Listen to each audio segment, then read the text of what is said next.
From your right to left is Director Larry Rourke with a recently repaired shoulder. Board Secretary Kara Blank. Board Vice President Richard Zollinger. Sneaking in, Director of Operations Nathan Freeland. Director Carl Terrell. To my right are Board Treasurer Jim Bailey and Director Marty Hotchkiss. They will be taking notes today. You'll recall that at the last chat we had back in September, we took notes and then followed up with a letter to the community about the issues that came up. And we'll be doing the same thing here today. My name is Dave Hunter. I currently serve as the board president. As we begin today, I would point out this is being filmed, unbeknownst to the board. We say that to the membership here, that you can be aware of that, and just be aware of it. This is a chat. This is not an STR only chat. What we'd like to do before we open it up to discussions or questions about short-term rentals is ask if there are any other topics that need to be discussed today in advance, matters of operations or board activities or anything else that's on your mind, questions. This is an informal dialogue. So if you will, please come up to the microphone and we'll begin to entertain questions and comments right now, starting with non-STR questions or comments. 3 minutes. 3 minutes. Let me just cut you short by saying, go birds. Go birds. Taking up part of my 3 minutes. You've got 2 minutes and 14 seconds left. I have brought my scientific Swiss time. Do I get a ding or? Yeah, you're gonna get a ding. Go. Rick Clark. I'm a resident. I live on Little Attica. I brought this up at the meeting the other day, and I just want to keep poking the bear. That's all I want to do is poke the bear. The sediment in Little Attagahi, ever since the driving range debacle, has only gotten much worse. I understand that it's going to be a capital expense. I really don't see any other way of addressing this except lower the lake, dig it out, haul dirt away, and fill the lake back up. We've lost probably 15% of the lake at this point. The coves are filled in. You can't go around the island. You can't go on the south end. And both coves are fairly, we're talking 6 inches deep at this point. I would just like to see some kind of momentum forward to try to save Little Attagahi before it gets destroyed. And Rick, I wasn't here. When you said you brought this up the other day, you're talking about the Lake Management Studies presentation. Yeah. Nathan, were you there? And that is an operations issue and a budgeting issue. Clearly, we don't want to lose Little Attagahi. Nathan, are you prepared to respond in terms of anything that might have happened since that Lake Management Study presentation? Is it under advisement or? I believe, is it Troy Farmer? I believe did he not mention that we maybe want to consider something after the study is done, just so it didn't disrupt that? The study was basically fish. Right. 90% of that study was fish. Like I said, I understand that this is going to be a huge project, but it will go nowhere if nobody pokes at it. And I'm here to poke at it. Squeaky wheel. Appreciate that. Your squeaky wheel. Right. Okay. Thank you, Rick. Other non-STR questions, comments, issues? Somebody is making their way to the microphone. Okay. My name's Lizanne Kundal, and I live on Salona Lane, and we are new, we only bought in July. So I don't know if this is the right place to address this question. What is being done to collect dues from people who own property who don't pay them? Because the piece of property that we're trying to buy hasn't been paid in 9 years. And it kind of concerns me that people don't pay. I understand from somebody else that there's 3 million outstanding per year from non-payment by residents. I don't believe that number is accurate. What happens when assessments are not paid, there is a process that we can go through to ultimately lien the property. Historically, to the best of my recollection, Nathan, I don't know if you know, Jim Whitmore, by the way, the general manager, is out today, continuing to work through some fairly significant health issues. So Jim would be the one who would have the definitive answer for you. And we will follow up and make sure we get the right answer. But my understanding of it, and before I say that, welcome to Coniston Falls. Thank you. We go through a process of collection. If the assessment is not paid, we have the ability to lien the lot and may ultimately make the decision to foreclose on the lot. Now, we don't do that very often. Nathan, is that correct? I think that's accurate. But I think at some point in time, it does get costly for POA or HOA to continue to lien properties.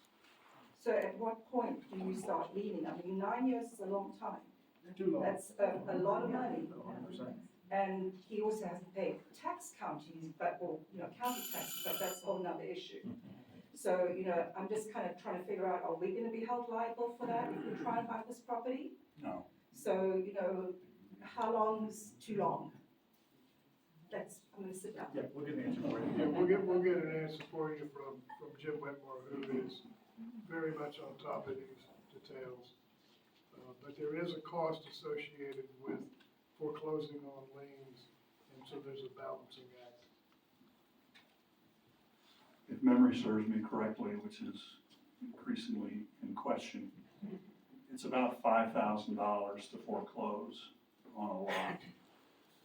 So we're trying to be strategic in taking that remedy. Yes, sir. Sterling Post. I've been here almost 20 years now. I have two questions now, actually. You said we were being filmed unbeknownst to the board. Who's filming? Oh, I'm just recording. I had people that couldn't come that wanted to be able to watch it. Okay, so it's being recorded. Yeah, it's, Gotcha, okay. yeah, I'm not filming you. Oh, okay. You look good. My concern is security.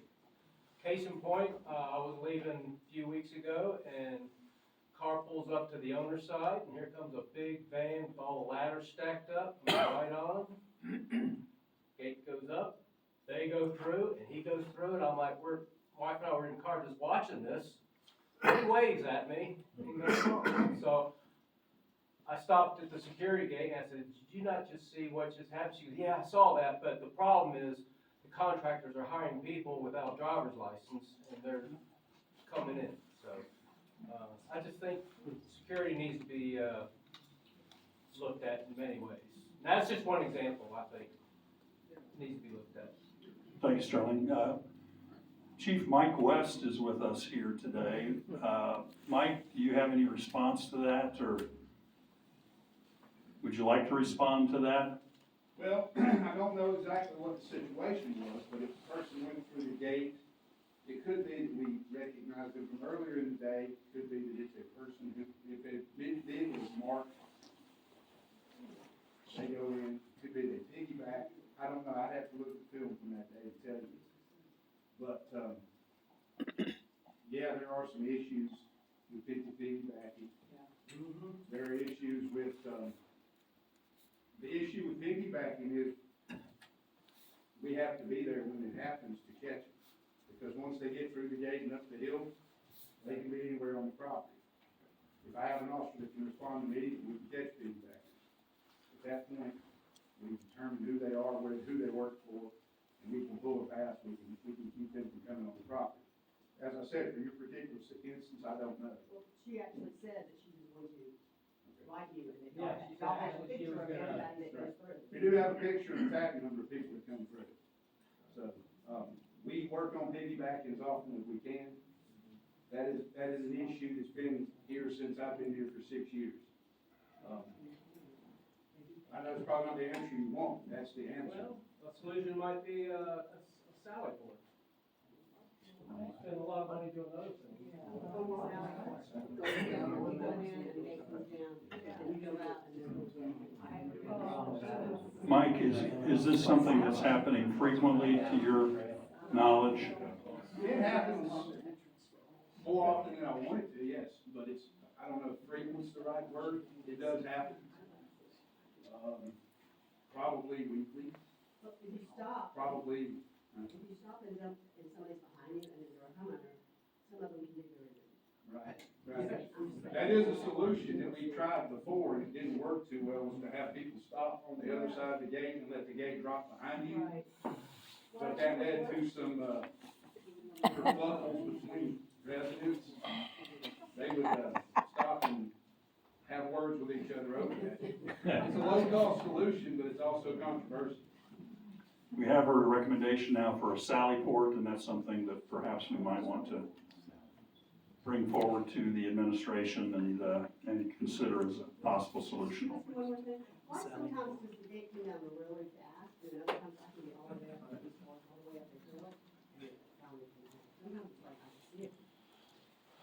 Is there any way to make it come down sooner? That can be caused by the loops which detect vehicles just past the gate uncovered inside the, those loops are kind of old and need to be replaced, so it may not be picking up the vehicle after it enters. And I've already discussed that. Yes, sir, if you have a point, would you please come up to the microphone? Just a quick question on security. When we have, I'm sorry, Damian Vickers. When we have contractors or anyone who's not a resident come into Coniston, when they're coming through security, do we check driver's licenses on everyone in the vehicle or only the driver? Only the driver. So we still don't know who else is in that vehicle and so forth. Right, correct. And is that our normal policy? It's been that way since I've been here, yes, sir. That's normal policy. All we're concerned about is the sign that says you have to have a driver's license to drive on the property. Okay, So that's what we check. thank you.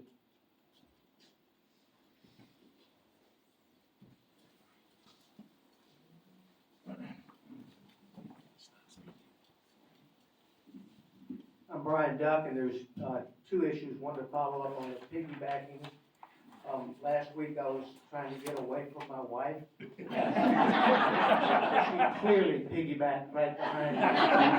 You can tell by the chuckles that Very distressing. your pains are shared by many in this room. My other question is on the non-payments or what I call maybe squatters. If there's any idea of how many properties are in like a non-payment setting?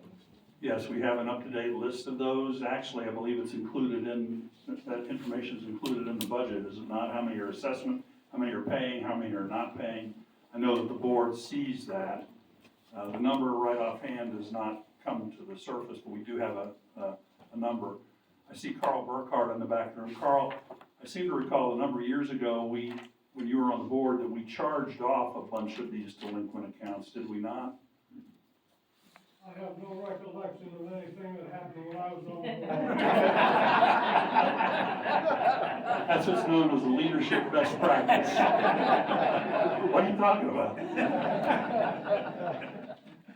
I know we charged off several $100,000 several years ago. Beyond that, the level of detail escapes me, but we do know who they are. We know how many of them there are, what the total of the past due assessments are. And we are mindful of that. We will get more information to you. And ma'am, in the back row, who's new to Coniston, I did not catch your first name. Lasagna. Think of lasagna. It's easy. Oh, lasagna, yeah, I remember you saying that before. Yeah. I love lasagna. As you can tell by looking at me. We will get you an answer specifically to your question as well. That'll be great. Thank Okay? you. You bet. I'm just looking at numbers here, and on the November report, it says the number of delinquent lots written off with attorney. I'm not exactly sure what that means. It's 91. So, now if you imagine trying to collect on all those liens, I think that's probably anywhere from $5,000 to $10,000 a property. You can see it's a costly affair. So if we wait until that home sells, we will collect. Hi, Terry Sandoval. I just had a quick question about the status of the parent feather lien. Could you touch base on that?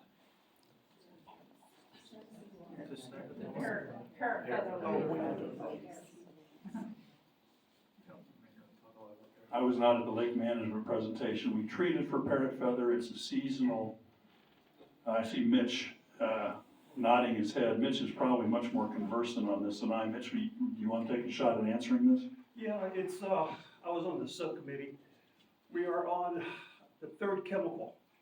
The first two, we had mixed results, nothing really dramatic. We finally, I'm not one who made the decision, but we decided, I can't recall the name of the last chemical, but it is trademarked. You have to have a licensed applicator. It was being done by the crew here. The other was being done by the crew. It was the chemical that was used in the large lake to the west of us. They have the same problems, and it has to be done by a licensed applicator. And I can say, I drive across that causeway just about every day. Visually, after 2 treatments, it looked much better. The shoots were no longer visible. But the problem is what's going on at the base of that stalk underneath, and that's what we don't know yet. I was told there was going to be a third application, and in the previous 2 chemicals that were used, it had to be during active growing seasons. This is a systemic, and so maybe either then it turned really cool. It was probably there in November where it just got really, really cooled down. And I haven't talked to Joe, but I don't know that the third application was applied. They may come back next spring and do it. But I would say, just visually, I don't live on Agahi, but just looking at the docks where I used to see a lot, I'm not seeing it there now. That it does fall back some during the colder weather, when it always comes back. But this was happening during, I'd say, late August into September, after either 1 or 2 applications. So at least visually, there was much more improvement than I saw with the other 2 chemicals that we had used. That's where we are right now. I do think there will be further applications will be given probably in the spring, and this is, without a doubt, I think as far as I could tell, the best product, but it did have to be applied by a licensed applicator to get it done. Yeah, that's correct. It also has, that licensed applicator has to be provided by the company that sells the Yeah, product. it sells the product, exactly. I mean, we have licensed applicators Yeah, here. you're right, They're not we do, allowed. we do have, yeah, this was bought from the company that produces the product. In talking to Jim, and I've got a little bit of a chemical background, as some of you may know, this is probably a multi-year program. It's gonna take a while, and to that end, we have Oh, yeah. budgeted for next It's year. definitely gonna have, it's gonna be an So, ongoing issue. yeah. It's very tenacious, it's very tenacious. So. And my understanding is it's a management issue as opposed to an ultimate eradication issue. Probably. I think Mr. Clark is, one of your dogs I used to see a lot. Have you seen it? It's significantly better. Okay. That Now, being just said, I don't know visually- if winter has Exactly, anything that's to do true, with it. yeah. Right. So this, visually it's better. I won't know until come spring, I would say. The spring is when it comes. Thank you, Mitch.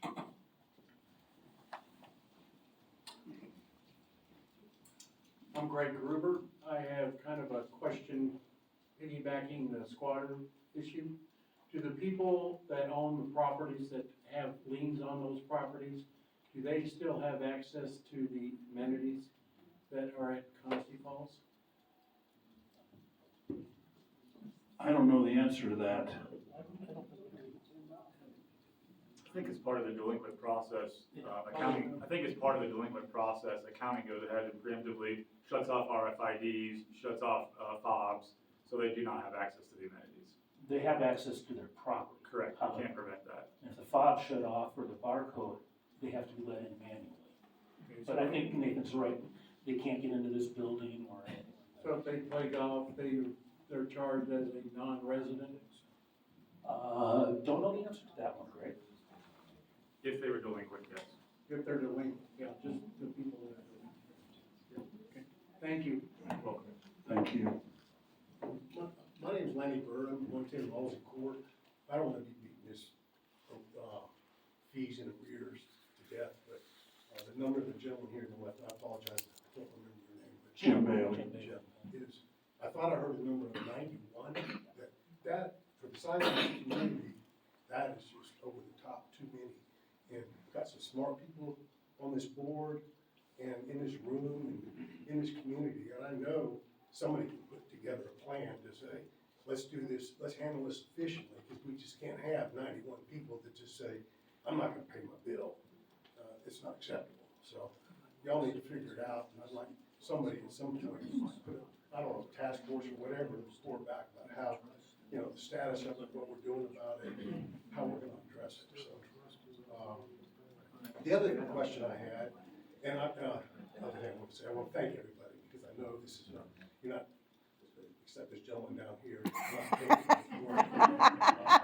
He's grossly overcompensated. So, thanks for serving, The other thing I wanted to ask, if I lived in Lamar and I wanted to come out here and eat at the clubhouse, could I just call up the clubhouse and say, I'd like to come out, me and my wife, come out and eat dinner? And can I just come through that gate and come out here and eat? Because I've seen it posted on social media where, I don't do social media, my wife does, so I probably was cheesing off of her somehow, but I do next door. But whether, somebody said, yeah, you can go, you can come out here. I know you can do if you play golf and such, but if just somebody wanted to come out there, what is our policy? And if somebody could address that. We do allow outsiders to come up, non-members to come up and dine at the clubhouse. The process, as I understand it, and Chief West can clarify this, is that they make a reservation, and when they show up at the gate, they're asked for their name, we verify that they have a reservation, and if they do, we let them in. Is that correct, Chief? After checking their license, yes. That's right, there's a reservation system. When they make that reservation, we have access to that in real time. So if you come up, it's Mr. Smith, he has a reservation, we check his license, verify his reservation, it's the very same process for golf. Thank you. Do they make reservations for lunch as well? Yeah. Yes. Yeah.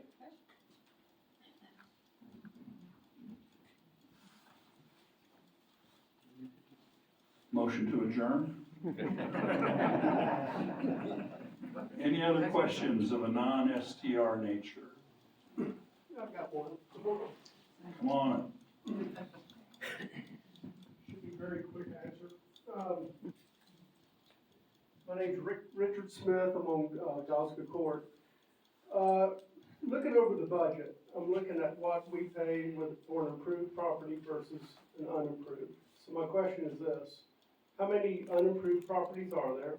And are we debating on whether to start charging everybody the same amount as an improved? Because I'm thinking we've probably got a lot of money laying there. And they have the same access to the benefits that we all do that are living here. We have 1,696 assessment paying members, of which I believe 1,466, Jim, are improved lots, homes. Correct. 230 that are unimproved lots. Do you memorize these things? I have what my kids used to call a photogenic memory. And they were in their 40s when they called it that. So there's 230. This is something that comes up every budget cycle. It's discussed, it's debated. I believe we are currently constrained to 60% of the full assessment Per the governing documents. per the governing documents. We could put that to membership for an amendment to the governing document. One of the issues you look at in economics terms is price elasticity of demand. You can increase to 100% of an improved lot. How many of those lot owners are going to walk away from their lots? And what's the net impact financially versus maintaining them at 60% as they currently are? So that's something that we look at, have looked at, and I know the finance committee looks at as they go through the budget planning process, working with administration. Jim, as treasurer. Yeah, the board has had this conversation within the last month or so. And we have asked the finance committee, specifically I've asked Keith Butler on behalf of the board, can you guys take this up? The very question that Dave is asking, what's the elasticity of all that? And look into it from an analysis standpoint to see if we can and should move those two assessments closer to each other. So. But I think it's time to put it to a vote, because you're talking about $400,000 right there. It's a couple of $1,000 difference. Yeah. I mean round numbers. Yeah. I don't have it in front of me. So that's a chunk of change we could use in here.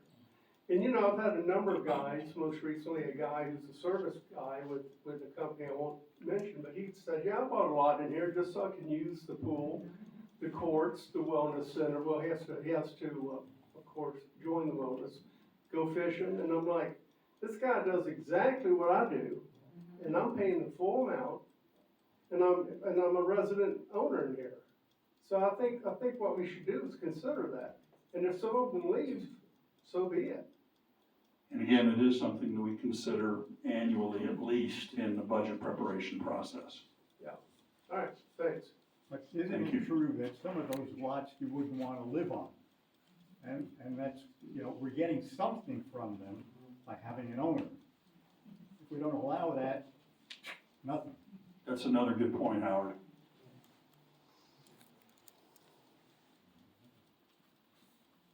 Any other non-STR issues? Okay. We'd like to put up on the screen now, if we could,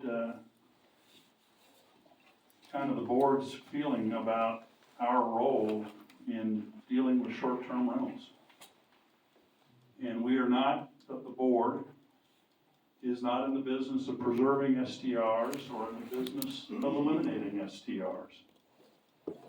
We're in the business of charting a course that deals with the reality of the law and minimizes risk to CFPOA. We are in the business of dealing with facts. That's really kind of the parameters by which the board has engaged in this very difficult, very divisive, very emotional topic over the past 18 months or so. We look forward to hearing your comments. If you have a comment or a question, please go to the microphone and we'll be on the timer. Our Swiss board member will, with usual precision. It's a Chinese watch. Would you like to demonstrate what the sound is, Richard? That's fine, it'll be a surprise. That'd be a surprise. So with that, we welcome you to come to the microphone. Before we start, did somebody lose their crib sheet? Found this on the floor highlighted? No, okay. Damien, right? Correct. Okay. So I recognize this has been a very divisive issue and kind of really tearing the community apart. My disappointment is we have had a binary solution. Don't allow it or go all the way to 2 days. no middle ground, no compromise. And I think we have the perfect example of compromise in what came out of the lawsuit. We could easily choose to say everyone who's currently an owner is allowed to do STRs for a 10-year sunset, and anybody new after the date that that's put in place, 30 days. And that would satisfy everyone who's a current owner to a large extent. People who don't own SDRs would not be happy with it completely, but it's a compromise. And all I hear so far is, we have to do this, or we have to do this. And I think from a legal standpoint, this group, this committee, Conisty, is gonna be embroiled in legal issues, whichever way we go, but this is the only way I think that you could potentially come to a solution that not everyone's gonna love, but maybe most people can live with. And I'd like to understand why no solutions that offered a compromise have been provided. It's just, we're going to go one way or the other. Thank you for that question, Damien, and for staying within the time limit. Outstanding. In November of 2023, the board imposed a 30-day minimum lease term restriction. That minimum lease term restriction appeared nowhere, ever, in our governing documents. After imposition of that 30-day minimum lease term, or 1 month minimum lease term restriction, our documents were not changed. So to this day, our declaration has nothing in it regarding a 1 month minimum lease term. That resulted in a lawsuit. 61 of our members sued the association. There were, I believe, 9 counts in that lawsuit. I believe 7 of them included monetary damages. As is often the case in the courts in North Carolina, these things go to, I mean, this is a technicality, the difference between mediation and arbitration. Try and settle this thing without taking it into court. So a consent order was signed between the 61 plaintiffs and the CFPOA on August 7th of 2024.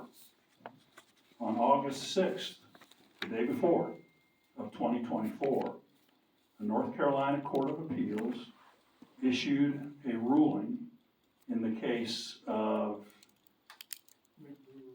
McDougal versus White Oak Plantation that basically contradicted point by point the settlement that we had just signed as an association. That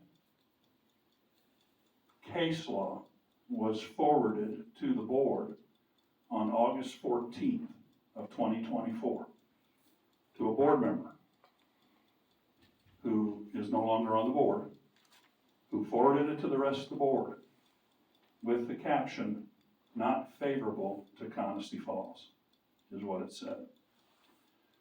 And so at that point, we started looking at, what do we do about this? And the decision was made by the board, the entire 7-member board, including 4 returning board members from the prior year, to establish a short-term rental task force. The short-term rental task force was assembled, 7 members, convened, and met every week on Monday for 3 or 4 hours to talk about this. We came up with a series of recommendations, and one of those recommendations was, let's get an opinion as to the enforceability of the 1 month minimum lease term restriction and whether or not the consent order was applicable to non-parties, the 1,635 non-party members of CFPOA. We got that legal analysis.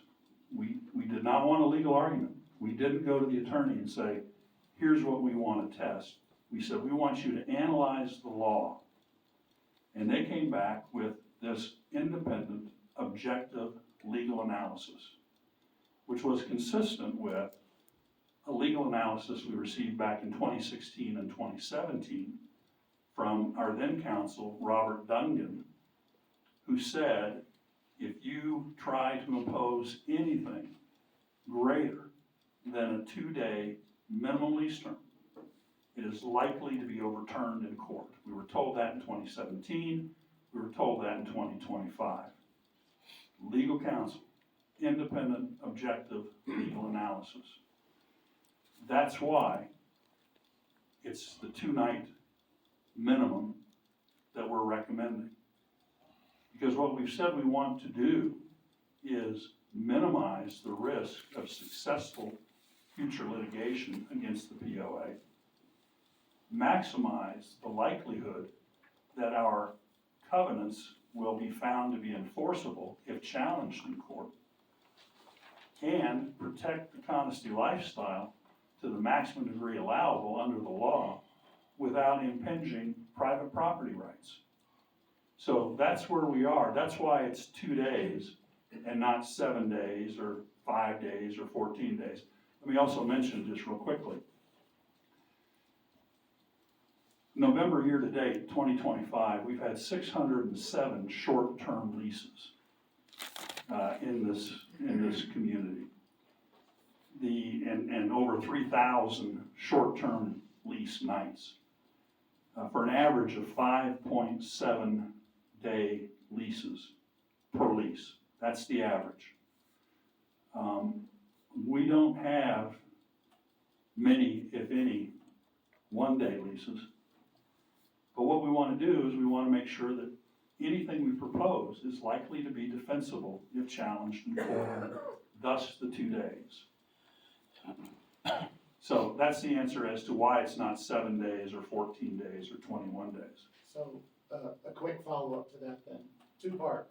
One is, you're telling me, well, first is, what you're saying is, if this community ever wants to make a change to our documents, we aren't going to be allowed to do that because of fear of legal repercussions?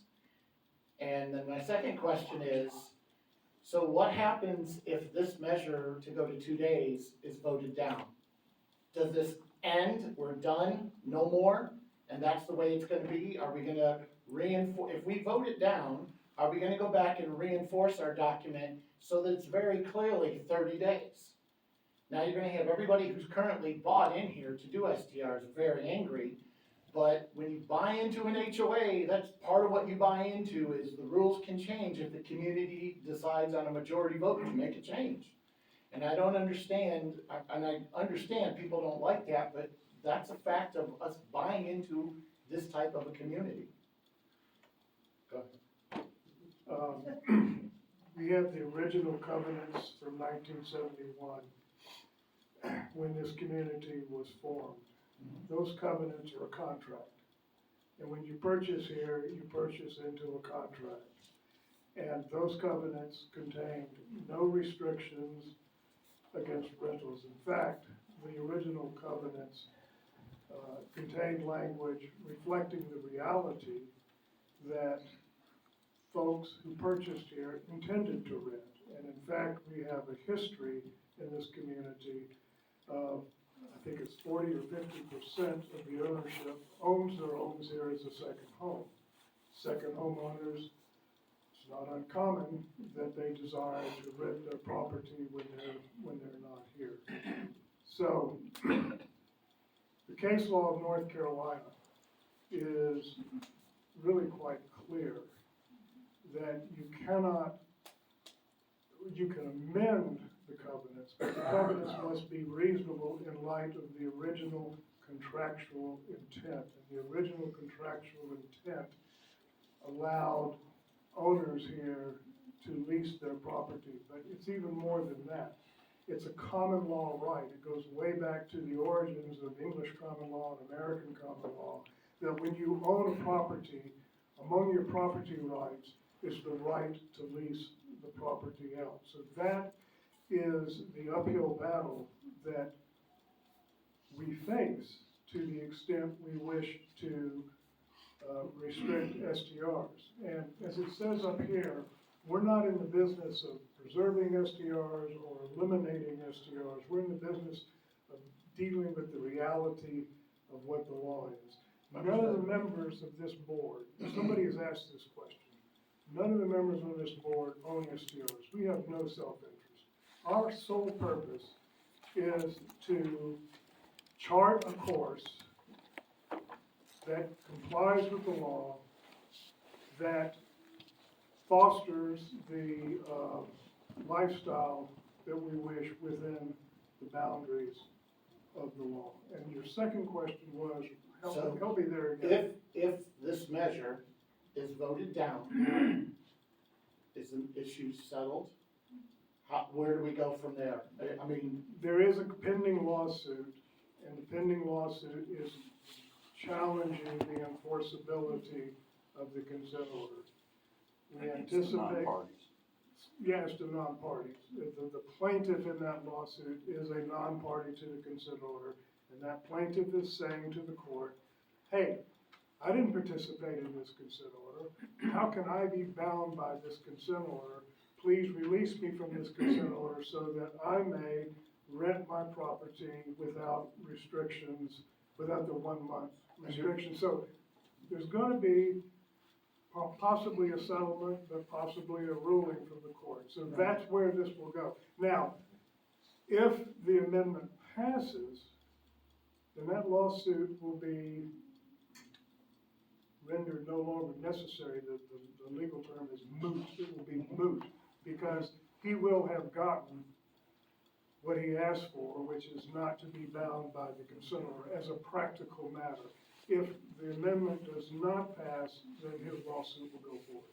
my only comment to that is, along with the consent order, the judge put out a document basically stating and clearly stating that all other residents in Coniston under the Fifth Amendment are bound to 30 days. Yes, but is that binding on the non-parties? Is that He said it's binding? for And all is that other fair? Coniston residents. Let me ask you this, is that fair? I didn't say it's fair, I'm saying the law is not necessarily always fair. Well, we're talking about a consent order that this judge did not decide, he signed it. The question is that fair? Is it enforceable? And we sent out a week ago a very lengthy legal opinion, the Parker Post second opinion, that explains that it is very likely not enforceable. So the res judicata argument. And I don't wanna take up everybody's time, but what do you do when you get lawsuits? If this passes, what are you gonna do when you get lawsuits for all the people who bought here, that this was a community, not STRs, and now they're being forced to live in a community that can have any number of STRs? What are you gonna do when you get sued for that? I mean, you're in a no-win situation, which is why I asked about a compromise that would keep all current residents happy. Hell, you could say that everybody is allowed to do STRs until they sell their home and the deed changes hands, and anyone new, 30 days. That is something we are looking at going forward, but that is not something we're addressing at this point with this amendment. Thank you so much for your time. Thank you, Damien.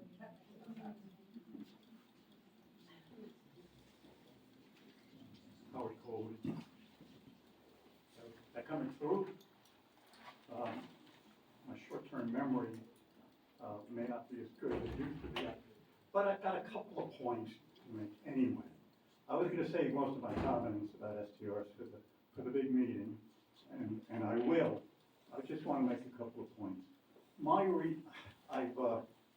I got copies of every version of our declarations. It wasn't easy, and it's really tough reading. But I think that the interpretation provided to the board by the law firm you engaged is a very say slanted interpretation at every step. And I think the bias is built in it at every level. And I'm going to save my specifics to the formal meeting on that because it gets to a lot of nitty-gritty. But as far as, for example, the short-term rentals are not even mentioned in the first 3 versions, including revisions, etc. So there's nothing there to regulate or to prohibit when it doesn't exist. Yet that's used as an argument that there was no restriction. But on the other hand, in every version of, every version, from 1 through, what are we at there? 5. I'm fortunate in that I've been here long enough that a couple of those were handed out as books until the last one. But we call it time, the more long-term rentals that people take, where you usually a week or 10 days, something like that. Timeshares. That's looked. Every version, beginning with number 1, including right now, I'm off. But Cut the mic. every version, every version of our declaration prohibits them, with the rationale being, and they were usually 7-day, 10-day stays, but the rationale being the frequent turnover is not appropriate for a residential community. Now, as I said, they are in every version of our declaration. Okay, let me respond, Howard. We've reached the time limit. Okay. You made 2 comments. Number 1, the supposed bias in the Parker Poe legal analysis. I would invite everybody in this room today to go home and either using ChatGPT or Microsoft Copilot, type in the following question: difference between a legal argument and a legal analysis. What the board sought from Parker Poe was an independent, objective legal analysis. We told Parker Poe we didn't care what they told us. We wanted to know what the likelihood of an outcome was if this thing were to go to court. We didn't want a biased or slanted opinion. We were adamant about that. And that's what we got, was an independent, objective, legal analysis supported by case law and court rulings. Now, a legal argument is very different. A legal argument is made by an attorney on behalf of their client or clients in an attempt to secure an outcome most favorable to that client's position. It is not a balanced assessment or analysis of the law. They are under no obligation to in any way introduce legal doctrine that would be contrary to the interests of their client. That's not what we sought. We did not seek a legal argument.